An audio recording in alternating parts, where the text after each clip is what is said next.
अस्सलाम वालेकुम बच्चा, कैसे हो।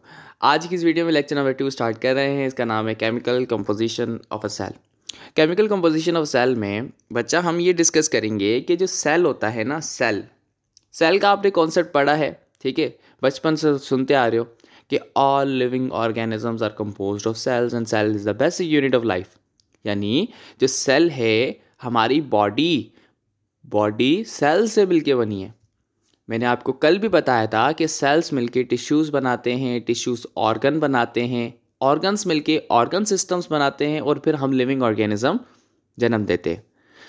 बच्चा, जो सेल होता है ना, सेल हमारी बॉडी में बहुत एसेंशियल पार्ट होता है, क्योंकि विदाउट सेल हमारी ज़िंदगी, हमारी लाइफ पॉसिबल ही नहीं है।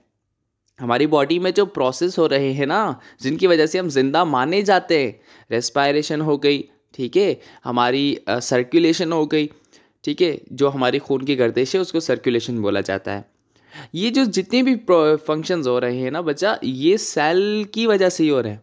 अगर हमारी बॉडी में सेल्स ना होते, मुख्तलिफ सेल्स ना होते, तो हमारे मुख्तलिफ ऑर्गन्स ना होते, मुख्तलिफ ऑर्गन्स ना होते तो बॉडी में मुख्तलिफ फंक्शंस ना हो पाते। तो बच्चा, सेल बहुत इंपॉर्टेंट है। तो इसीलिए हम सेल की कंपोजिशन को समझते हैं कि बच्चा, सेल किन केमिकल कंपोनेंट से मिलके बना होता है, ठीक है। अभी कहता है it is already establish that all living organisms are structurally composed of cells. और सेल के अंदर जो लिविंग मैटर होता है उसको प्रोटोप्लाज्म कहते हैं। अब प्रोटोप्लाज्म को बच्चा लिविंग मैटर क्यों कहा जाता है? क्योंकि प्रोटोप्लाज्म की वजह से ही लाइफ पॉसिबल हुई है। प्रोटोप्लाज्म की वजह से लाइफ क्यों पॉसिबल हुई है? अब ये क्वेश्चन देखें, समझने के लिए क्यों लगा तो आगे की बात समझ आ जाएगी।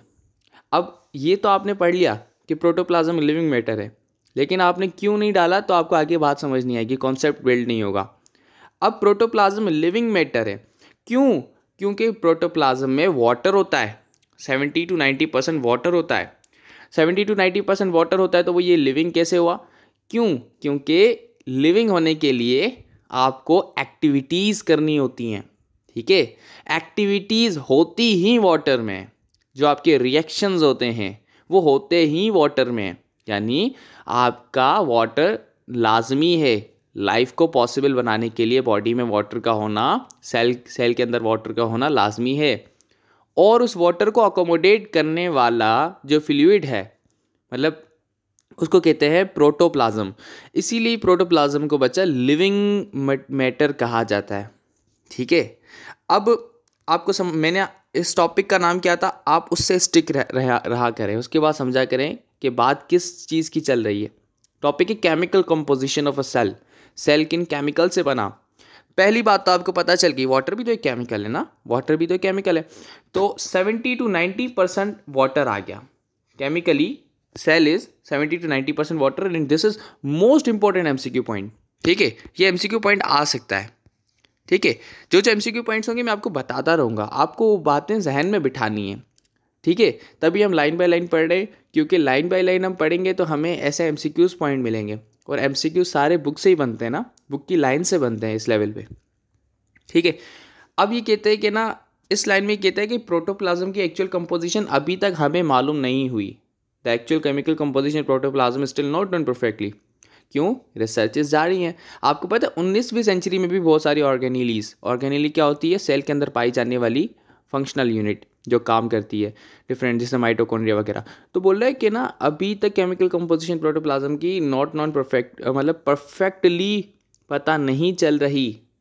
कुछ केमिकल्स का अभी तक डिस्कवरी हो रही है, कुछ ऑर्गेनीलीज की अभी तक डिस्कवरी हो रही है।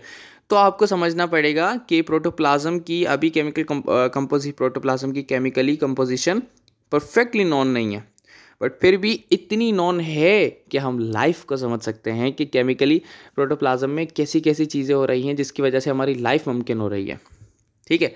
अब ये कहते हैं कि अब ये इसने क्या बताया कि प्रोटोप्लाज्म में इतना वाटर होता है। फिर ये कहते हैं अगर हम इवापोरेट करें इस वाटर को, इफ़ यू नो इवापोरेशन क्या होती है। इवापोरेशन यानी कि ये वाटर है ना, ठीक है, ये वाटर क्या करता है, इसके ऊपर वाले जो हाई एनर्जी मॉलिक्यूल्स होते हैं वो सरफेस को लीव करते हैं, ठीक है। इस फिनोमिनन को इवापोरेशन बोला जाता है, ठीक है। इवापोरेशन बॉइलिंग में क्या फ़र्क है वो जब मैं आपको केमिस्ट्री पढ़ाऊँगा तो बताऊँगा, बट अभी आप ये समझो कि इवापोरेशन क्या है, वाटर का सरफेस से गैसियस फॉर्म में उड़ जाना, वेपर फॉर्म में उड़ जाना, ठीक है। ये इवापोरे मैंने आपको कल भी एक बात बताई थी, कोई भी चीज़ समझने से पहले वर्ड को समझें। अब यहाँ पर क्या है, वेपोरेट, वेपोरेट वर्ड आ रहा है, इवापोरेशन में, इवापोरेटेड में वेपोरेट वर्ड आ रहा है, वेपोरेट वेपर से निकला है, यानी वाटर का वेपर फॉर्म में उड़ जाना। तो अगर जब वाटर का वेपर फॉर्म में उड़ जाएगा, ये जो 70 to 90% वाटर है, तो जो रिमेनिंग मास होगा, जो पीछे बच जाएगा, उसको dry weight of the cell कहते हैं।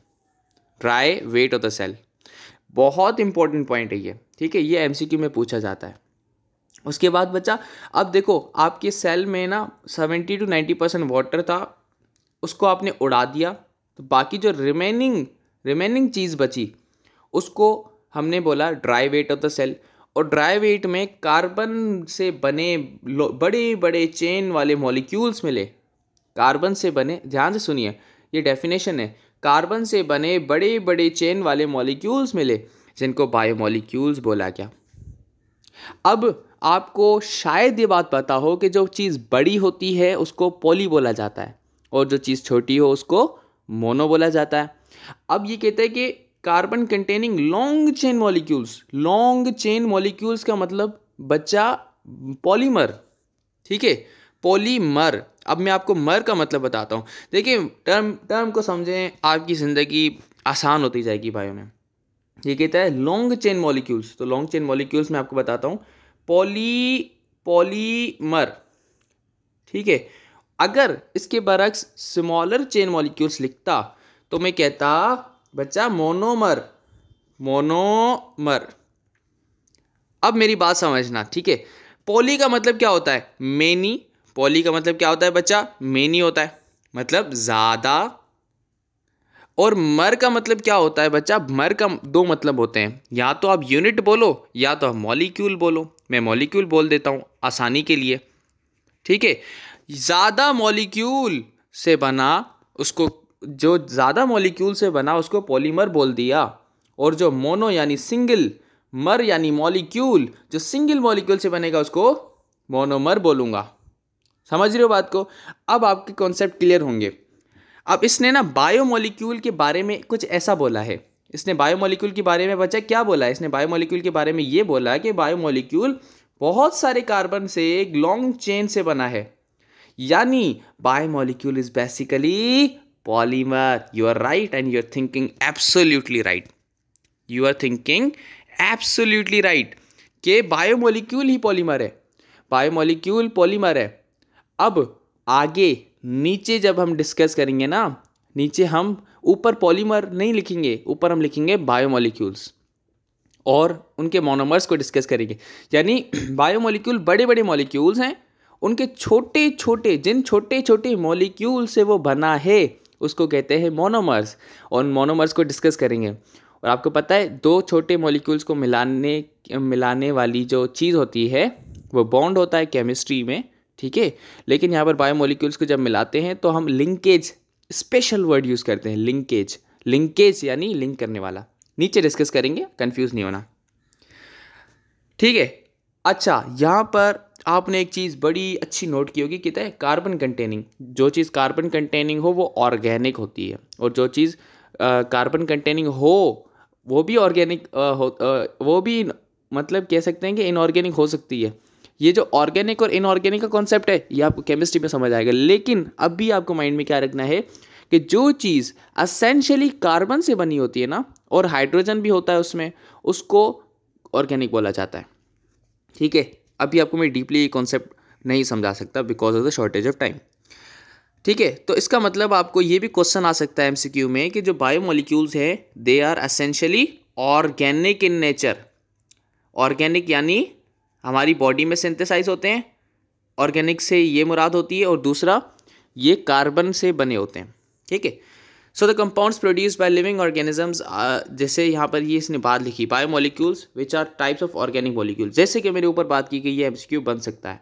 उसके बाद कहता है so the compounds produced by living organisms are biomolecules. समझ रहे हो बात को?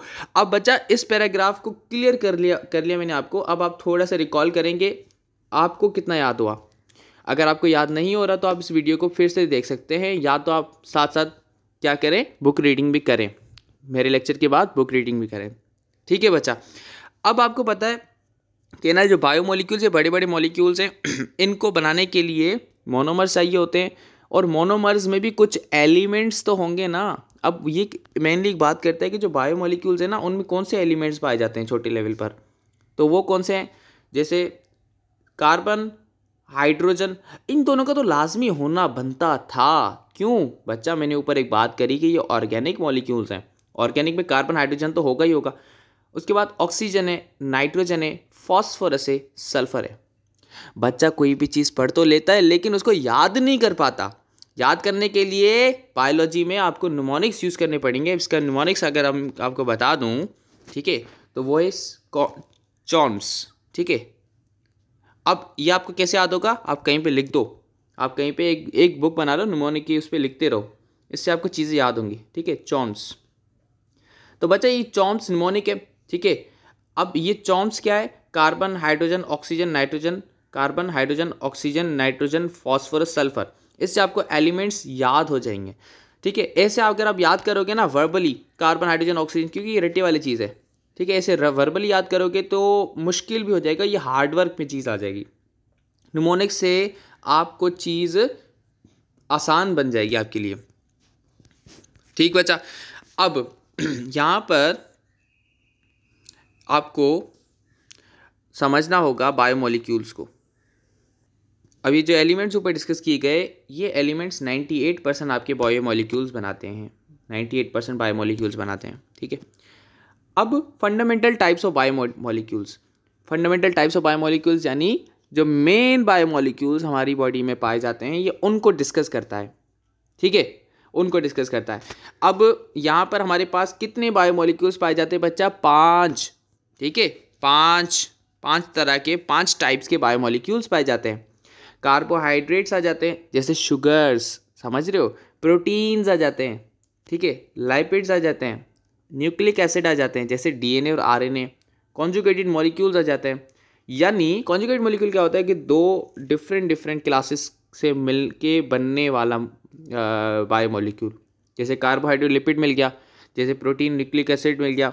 समझ रहे हो बात को? अब यहाँ पर इस चार्ट में हमें बच्चा ये डिस्कस करना है कि हमारे पास बायोमोलिक्यूल कौन सा है और उस बायोमोलिक्यूल का यूनिट कौन सा है, यानी उसका मोनोमर कौन सा है। क्यों? मैंने आपको ऊपर बात बताई कि बायोमोलिक्यूल बेसिकली पॉलीमर एक बड़ा है। तो अब किसी बड़ी चीज़ को समझाने के लिए आपको ये भी तो बताना पड़ेगा ना बच्चा कि वो किस चीज़ से बनी है। और जैसे कि इसको मैंने क्या, यूनिट को क्या बोलते हैं? मोनोमर।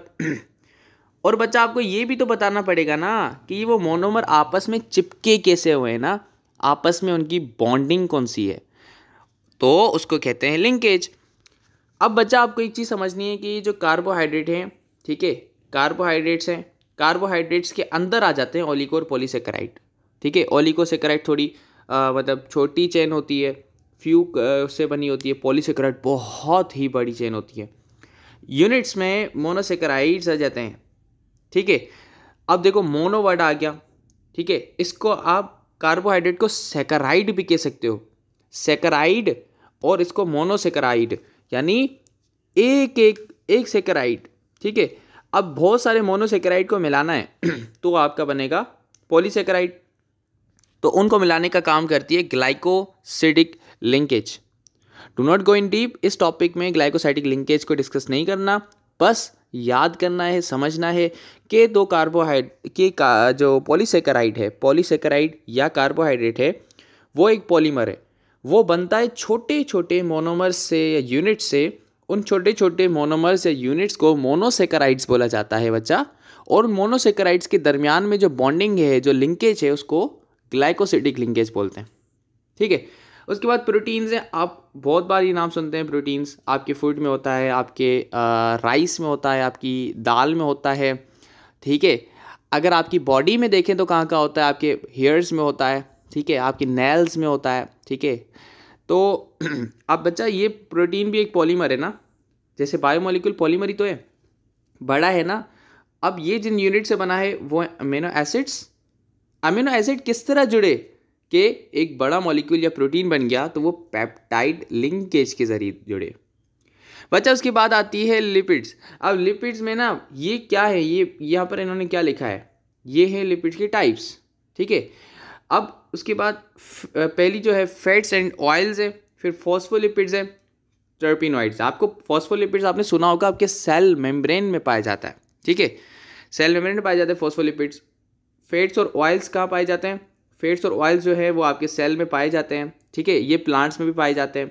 टर्पिनॉइड्स, टर्पिनॉइड्स कहाँ पाए जाते हैं, टर्पिनॉइड्स भी आपके जो डिफरेंट सेल के स्ट्रक्चर्स है ना उसमें पाए जाते हैं। ठीक है, आगे डिस्कस डिटेल में करेंगे। टर्पिनॉइड्स की टाइप्स भी होती हैं। अब इन तीनों टाइप्स, अलग अलग टाइप्स की अलग अलग यूनिट्स हैं, और इन तीनों अलग अलग टाइप्स की अलग अलग लिंकेजेस हैं। और मैं आपको एक बात ध्यान से यहाँ पे बता दूँ, ये बहुत ही इंपॉर्टेंट है, बहुत ही इंपॉर्टेंट। यहाँ से एमसीक्यू बन सकते हैं। क्यों बच्चा, क्योंकि यहाँ पर अलग अलग टाइप की अलग अलग लिंकेज है ना। ये तो आप याद कर लोगे कि यार सारे कार्बोहाइड्रेट की ग्लाइकोसिडिक लिंकेज है, सारे प्रोटीन्स की पेप्टाइड लिंकेज है। लेकिन बच्चा लिपिड में आप कन्फ्यूज़ हो जाओगे, क्योंकि हर अलग टाइप की अलग अलग लिंकेज है। तो आपको ये याद करना पड़ेगा बहुत अच्छे तरीके से, क्योंकि यहीं पर आपसे क्वेश्चन बन सकता है। ठीक है, यहाँ पर आपको फोकस करना है। समझ रहे हो बात को, रिलैक्स हो जाओ आराम से। अब यहाँ पर पहला जो है वो है फैट्स एंड ऑयल्स। अब जो बच्चा फैट्स एंड ऑयल्स हैं उसकी जो यूनिट्स हैं वो हैं ग्लिसरॉल्स एंड फैटी एसिड। ठीक है, glycerol is a type of alcohol. ठीक है, and fatty acid, fatty acid acid होता है। उसके बाद इनमें एस्टर लिंकेज होती है, एस्टर लिंकेज होती है। ये बात आपको समझनी है। फॉस्फोलिपिड्स में हमारे पास वही तो कॉमन आ गई, glycerol and fatty acid, glycerol and fatty acid. इसमें एक्स्ट्रा क्या आ गया, एक फॉस्फेट आ गया और एक नाइट्रोजीनस बेस आ गई, कोलिन। नाइट्रोजीनस बेस क्या होती है, ठीक है, बेस आपको पता है क्या होता है, एक एसिड होता है एक बेस होता है। वो बेस जो नाइट्रोजन से बनी उसको नाइट्रोजीनस बेस कहते हैं। अब कोलिन, कोलिन एक किस्म की नाइट्रोजीनस बेस होती है। इसको आगे डिस्कस करेंगे, ये जस्ट छोटा सा इंट्रोडक्शन था कोलिन का। कोलिन एक नाइट्रोजीनस बेस है। नाइट्रोजीनस बेस क्या होती है, ऐसी बेस जिसमें नाइट्रोजन हो। ठीक है, ये सवाल आ सकता है मे बी आपके टेस्ट में।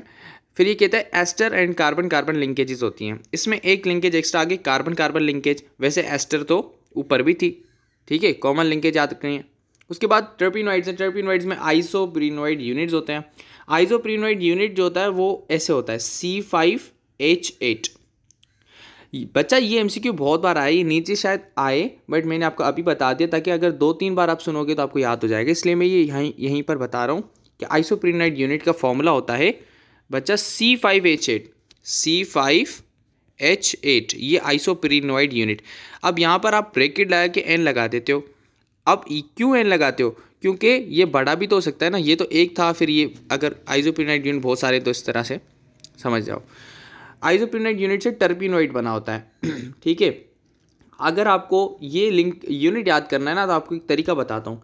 टर्पिनोइड्स, पीनोइड्स है इसमें वर्ड, तो इसमें प्रीनोइड्स हैं। ठीक है, पीनोइड्स प्रीनोइड्स, ईजिली याद हो जाएगा इससे आपको। इसमें कार्बन कार्बन लिंकेजेस होती हैं। चलो मेरे साथ रिवाइज करो। फैट्स एंड ऑयल्स में एस्टर लिंकेज होती है, इसमें एस्टर और कार्बन कार्बन लिंकेज होती है फॉस्फोलिपिड्स में, और टर्पिनोइड्स में कार्बन कार्बन लिंकेजेस पाई जाती हैं। ठीक है, अब उसके बाद आते हैं न्यूक्लिक एसिड। न्यूक्लिक एसिड में हमारे पास 2 टाइप्स होती हैं। ठीक है, न्यूक्लिक एसिड में बच्चा 2 टाइप्स होती हैं, एक डीएनए होता है, दूसरा आरएनए होता है। ठीक है, डीएनए आपको पता है हमारे सेल्स में होता है। इनके यूनिट्स बड़े आसान हैं। डीएनए से निकला डीऑक्सीराइबो न्यूक्लियोटाइड्स, और आरएनए से राइबो न्यूक्लियोटाइड्स। इसमें बस डीऑक्सी आ जाता है, उसमें राइबो आ जाता है। ठीक है, उसमें इसमें डीऑक्सी आ जाता है, उसमें डीऑक्सी नहीं आता। राइबो न्यूक्लियोटाइड्स दोनों में कॉमन है। दोनों में फॉस्फोडाइस्टर लिंकेजेस हैं। ठीक है, दोनों में फॉस्फोडाइस्टर लिंकेजेस हैं। ठीक है, you need to know this and you must understand this. आगे, अभी नहीं, आगे कि ये कैसे होती है लिंकेजेस और किस तरह पाई जाती हैं। उसके बाद कॉन्जुगेटेड मॉलिक्यूल्स, इसमें आपको याद रखने की जरूरत नहीं, क्योंकि इसमें डिफरेंट लिंकेजेस होती हैं। फॉर एग्जाम्पल प्रोटीन और लिपिड मिल रहा है तो लिंकेज अलग होगी, कार्बोहाइड्रेट लिपिड मिल रहा है तो लिंकेज अलग होगी। समझ रहे हैं बात को, और बायोमोलिक्यूल्स भी डिफरेंट होंगे। अब बच्चा इस चार्ट को अच्छे से याद रख लो। इसमें आपको ये तो आपके लिए बड़ी आसानी होगी ना कि इन सब की लिंकेज सेम है, इनकी लिंकेज सेम है, इनकी लिंकेज सेम है, इनकी लिंकेज सेम है। फ़र्क आ रहा है इस चार्ट, इस डब्बे में। और मैं आपको बताऊं इससे एमसीक्यू बनने की पॉसिबिलिटी ज़्यादा है। ठीक है, अच्छा अब ये कहता है कि there is a variation found in the literature about the percentage of biomolecules present in the cell. ये कहते हैं कि जो परसेंटेज है ना बायोमोलिक्यूल की, जैसे मैंने आपको कल बताया हेपेटोसाइट है वो सेल ही अलग किस्म का है। तो अगर सेल अलग किस्म का होगा तो उसकी नीड अलग किस्म की होगी। अब जैसे अगर मैं बात करूँ किडनी के सेल की, तो किडनी के सेल को बच्चे क्या बोला जाता है? किडनी के सेल को नेफ्रॉन बोला जाता है। अब जो नेफ्रॉन की केमिकल कंपोजिशन है बच्चा वो अलग होगी, ठीक है। अभी ये कह रहा है, ये भी यही बात कह रहा है कि लिटरेचर ये कहता है कि हमारी जो परसेंटेज है ना डिफरेंट बायोमोलिक्यूल्स की सेल के अंदर वो अलग अलग होती है। अब उसकी वजह बताता है, क्योंकि हर लाइन के बाद अब क्यों लगाना पड़ेगा समझने के लिए कि भाई क्यों, ठीक है। अब उसका मैंने आपको शायद कल बताया था कि क्योंकि हर सेल का फंक्शन डिफरेंट होता है तो उसको चीज़ें भी डिफरेंट रिक्वायर्ड होती हैं। किसी बंदे को किराना की दुकान खोलनी है तो उसकी किराना से रिलेटेड चीज़ें होंगी, सही कह रहा हूँ ना। और किसी बंदे को अगर केबिन खोलना है तो उसके पास क्या डिफरेंट चीज़ें होंगी। और अगर किसी बंदे को जनरल स्टोर खोलना है तो उसकी नीड्स अलग होंगी, उसके पास मटेरियल अलग होगा। तो इसी तरह से हर सेल को अलग अलग काम करना है, तो इसी तरह से हर सेल अलग अलग चीज़ें अपने अंदर रखता है। जैसे कि ये कहता है, यही बात ये लिखता है यहाँ पर, it is because different cells within the same body have different amount of biomolecules, therefore these values are always taken as average value. अब ये जो वैल्यूज डिफाइन कर रहा है ना हमारी बॉडी में केमिकल कंपोजिशन बाय परसेंट, ऊपर तो हमने पढ़ा क्या क्या पाया जाता है, वो किन चीज़ों से मिलके बना और उनकी परसेंटेज क्या थी, बल्कि वो मतलब उनका मोनोमर क्या था और उनके अंदर लिंकेज क्या थी, सॉरी। अब हम उनकी परसेंटेज देखते हैं, अमाउंट। पहले हमने क्या देखा, वो कैसे हैं, किन चीज़ों से बने। अब हम उनका अमाउंट देखते हैं केमिकली कि सेल में कितना कितना पाए जाते हैं। बच्चा ये एवरेज है, ये हमारे पास ये वैल्यूज़ जो है ना ये एवरेज हैं। एवरेज यानी क्योंकि मैंने बताया ना हर सेल में अलग अलग पाए जाते हैं। अब आप कैसे कह सकते हो कि जो हमारा ममालियन सेल है यानी कि मैमल्स का जो हम हैं जो दूध देने वाले हैं जिनमें ममालरी ग्लैंड्स और हेयर्स होते हैं। मैमल की इम्पोर्टेंट आपको याद रखनी जानने के लिए कि मैमल के पास ममालरी ग्लैंड होते हैं, ठीक है, और आपके पास इनके पास हेयर्स होते हैं। अब अगर आपको समझ में वाटर आपने कैसे 70 लिखा, जब कि आप कहते हो हर सेल में अलग अलग वाटर होता है। आपकी नॉलेज के लिए बता दूँ तो हमारे बोन्स में कम होता है, ब्रेन में ज़्यादा होता है, ठीक है। तो आप 70 कैसे लिख रहे हो, तो ये एवरेज ली जाती है, ठीक है। तमाम सेल्स का मिला के तकरीबन 70 के करीब टच करता है, क्योंकि अप्रोक्सीमेट तो हम नहीं बता सकते ना, समझ रहे हैं बात को। अब बैक्टीरियल सेल और ममालियन सेल ही क्यों लिखा, क्योंकि बैक्टीरिया होता है प्रोकैरियोटिक कैटेगरी का। प्रोकैरियोटिक कैटेगरी मतलब छोटी सी कैटेगरी, सबसे लीस्ट सिंपलेस्ट कैटेगरी, बहुत आसान कैटेगरी, सादा कैटेगरी, एक सेल वाली कैटेगरी। ममालियन सेल यूकैरियोटिक कैटेगरी में आता है। ये भी कॉन्सेप्ट आपको आगे मिलेगा कि प्रोकैरियोट और यूकैरियोट क्या होता है। तो अब इसमें ना इसको कंपेयर किया ताकि आप बच्चों को प्रोकैरियोट और यूकैरियोट में थोड़ा सा फ़र्क समझ आए कि प्रोकैरियोट और यूकैरियोट में केमिकली सेल के अंदर क्या क्या फ़र्क होता है, ठीक है। अब ये कंपोजिशन है वाटर, दोनों में 70% होता है, दोनों को इक्वल इंपॉर्टेंट होता है। प्रोटीन बैक्टीरियल में 15 होता है, ममालियन में 18। कार्बोहाइड्रेट बैक्टीरियल में 3 होता है, ममालियन में 4 होता है। लिपिड्स 2 होता है, ममालियन में 3 होता है। डीएनए बैक्टीरियल में 1 होता है, ममालियन में 0.25 होता है। यहाँ से आपको एक चीज़ समझ आ गई कि बैक्टीरियल सेल डीएनए ज़्यादा रखता है बनिस्बत ममालियन सेल से, समझ रहे हो बात को। आरएनए की बात करें तो आरएनए भी बैक्टीरियल सेल ममालियन सेल से बनिस्बत ज़्यादा रखता है, 6 है वो 1.010 है। अदर ऑर्गेनिक कंपाउंड्स की बात करें तो अदर ऑर्गेनिक कंपाउंड्स दोनों में सेम है और इनऑर्गेनिक कंपाउंड दोनों में सेम है। याद करने का तरीका बता दो, ये चार्ट को, ये आपको पढ़ा हर कोई देगा, ये नहीं बताएगा कि इसको याद कैसे रखूँ। मैं आपको मतलब मशवरा दूंगा कि आप इसका ऑर्डर याद रख लो। ये परसेंटेजेस आप जब डेली पढ़ते रहोगे ना, अगर आप अच्छे पढ़ने वाले बच्चे हो तो आप इस चार्ट को बार बार देखोगे, डेली पढ़ते रहोगे तो बच्चा आपको ये खुद ही याद हो जाएंगे परसेंटेजेस। आप ऑर्डर याद रख लो एटलीस्ट, कि आपको ये तो पता होना चाहिए कि यार सबसे ज़्यादा क्या है, फिर क्या है, फिर क्या है, फिर क्या है। क्यों? क्योंकि इसमें से एमसीक्यूज़ निकलते बड़े मज़े के, ठीक है। मैं आपका टेस्ट लूँगा तो आपको दिखाऊंगा कि एमसीक्यूज़ किस तरह के इसमें से बनते हैं। अब आपको पहले तो मैं आपको वो बना के दिखाता हूँ इसका ऑर्डर। तो उसका नमूनिका बना लो WPCL ड्रोन, WPCL ड्रोन, ठीक है। ये आपको वर्ड याद रखना है। अब सबसे पहले अब देखो, बड़ी आसान से आपको ये सीक्वेंस याद हो गया। सबसे ज़्यादा वाटर होता है, फिर प्रोटीन, फिर कार्बोहाइड्रेट, फिर लिपिड, फिर डीएनए, फिर आरएनए, फिर अदर ऑर्गेनिक कंपाउंड्स और फिर इनऑर्गेनिक कंपाउंड्स। इनऑर्गेनिक ये मैंने एन से लिख दिया, ठीक है। अब इसमें से सवाल आता है कि most abundant chemical in the cell, तो आपका आंसर होगा वाटर। अब थोड़ा ट्विस्ट करते हैं, द मोस्ट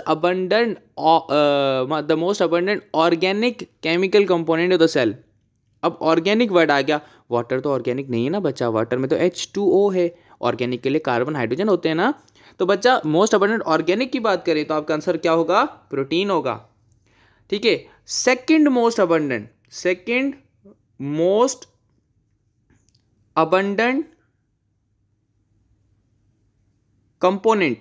कंपोनेंट लिखते सिर्फ, तो बच्चा फिर भी आपका आंसर प्रोटीन होगा क्योंकि सिर्फ कंपोनेंट लिखा। फर्स्ट मोस्ट अबंडेंट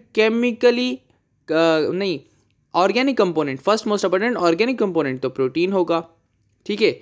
अगर आपको ये चीज़ समझ नहीं आ रही, थोड़ा सा पीछे करके देखिए, ये MCQs पॉइंट है। अगर आपसे पूछे कि ना second most abundant organic component तो कार्बोहाइड्रेट, क्योंकि पहला मोस्ट अबंडेंट प्रोटीन है, सेकंड मोस्ट अबंडेंट कार्बोहाइड्रेट होगा, ठीक है। ये आपको समझनी है। आपको सिंप्लीफाई कर देता हूँ, water first most abundant chemical component of the cell है, ठीक है। Protein first most abundant organic chemical component of the cell है। ऑर्गेनिक वर्ड आ जाए तो पहला जो केमिकल होता है वो प्रोटीन होता है, ठीक है। इस तरह से आपको ये ऑर्डर याद होना चाहिए। इसकी परसेंटेज सबसे ज़्यादा होती है वाटर की केमिकली और इसकी कम होती है। ऑर्गेनिक की बात करें तो सबसे ज़्यादा प्रोटीन होता है, ठीक है, फिर जाते जाते नीचे जा रहा होता है। बच्चा आई होप आपको वीडियो समझ आई हो कि आपको लेक्चर समझ आया होगा, इतना डिटेल में आपको एक्सप्लेन किया गया है। आपको मैं थोड़ा सा रिव्यू दे देता हूँ कि मैंने आपको आज पढ़ाया क्या है। मैंने आपको सेल की केमिकल कंपोजिशन बताई थी। मैंने आपको ये बताया था कि सेल में 70 से 90% पानी होता है। उस पानी को उड़ा दिया जाए, जो बची हुई चीज़ होती है उसको ड्राई वेट कहते हैं। ड्राई वेट में मेनली कार्बन से बने हुए बड़े बड़े मॉलिक्यूल्स होते हैं, इनको बायोमॉलिक्यूल्स बोलते हैं। और मैंने आपको बताया बायोमॉलिक्यूल्स पॉलीमर्स होते हैं, ये मोनोमर से बने होते हैं। अब हर बायोमॉलिक्यूल का अलग मोनोमर होता है और अलग उसकी लिंकेज होती है। जैसे कार्बोहाइड्रेट में मोनोसेकेराइड होता है, इसमें ग्लाइकोसिडिक लिंकेज होती है। प्रोटीन में अमीनो एसिड होता है, पेप्टाइड लिंकेज होती है। इनमें अलग अलग लिंकेजेस पाई जाती हैं। इसमें से मैंने आपको बताया कि MCQ बनना बहुत के चांस ज़्यादा है। ये इनमें लिंकेजेस होती हैं। न्यूक्लिक एसिड, ये इनके यूनिट्स हैं, ये मैंने आपको सारा समझाया। उसके बाद मैंने आपको बताया हर सेल में अलग अलग होता है, इसीलिए हम ये जो चार्ट बनाते हैं ये एवरेज बनाते हैं। इस चार्ट में बैक्टीरिया और ममालिक को ही इसलिए डिस्कस किया गया है ताकि आपको प्रोकैरियोटिक और यूकैरियोटिक सेल में डिफरेंस पता चले। और मैंने आपको बताया इसको याद कैसे रखना है, तो मैंने आपको बताया WPCL ड्रॉन, ठीक है। फिर मैंने आपको बताया अगर आपको केमिकली पूछा जाए तो आपको सबसे अबंडेंट में वाटर लगाना है, और ऑर्गेनिक से रिलेटेड पूछा जाए तो सबसे अबंडेंट आपको प्रोटीन लगाना है। सो स्टे ब्लेस्ड बच्चा। आई होप आपको मेरे वीडियोस समझ आ रही होंगी, आपकी सपोर्ट मिल रही। पहली वीडियो में 100+ व्यूज़ आए, मुझे किक मिली कि यार मैं वीडियोस थोड़ा स्पीड में अपलोड करूं। एंड 9 और मैट्रिक के बच्चे अगर ये वीडियो देख रहे हैं जिन्होंने मुझे कल सब्सक्राइब किया है, तो बच्चा कल से, ठीक है, you have a good news, कल से मैं 9th और मैट्रिक के भी वीडियोस इंशाल्लाह अल्लाह ने मुझे अगर थोड़ी मोटिवेशन ज़्यादा दे दी तो फिर मैं इंशाल्लाह अपलोड करूँगा। अपना बहुत सारा ख्याल रखें और दुआओं में मुझे भी याद रखें, और अल्लाह ताला सबको खुश और आबाद रखे, ठीक है। अल्लाह हाफिज़।